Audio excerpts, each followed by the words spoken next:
اے پیغمبر صلی اللہ علیہ وآلہ وسلم، مسلمانوں سے کہہ دو کہ جب اپنی بیویوں کو طلاق دینے لگو تو ان کی عدت کو پیش نظر رکھ کر طلاق دو اور عدت کا شمار رکھو، اور اللہ سے جو تمہارا پروردگار ہے ڈرو، نہ تو تم ہی ان کو ایام عدت میں ان کے گھروں سے نکالو اور نہ وہ خود ہی نکلیں، ہاں اگر وہ کھلی بے حیائی کریں تو اور بات ہے، اور یہ اللہ کی حدیں ہیں، اور جو اللہ کی حدوں سے تجاوز کرے گا وہ اپنے آپ پر ظلم کرے گا۔ اے طلاق دینے والے، تجھے کیا معلوم شاید اللہ اس کے بعد رجعت کی کوئی سبیل پیدا کر دے، پھر جب وہ اپنی میعاد یعنی عدت ختم ہونے کے قریب پہنچ جائیں تو یا تو ان کو اچھی طرح سے زوجیت میں رہنے دو یا اچھی طرح سے علیحدہ کر دو،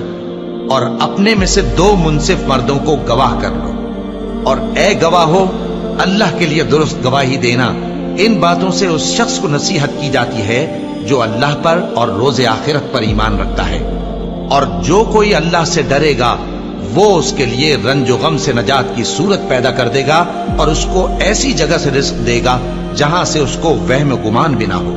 اور جو اللہ پر بھروسہ رکھے گا تو وہ اس کے لیے کافی ہوگا۔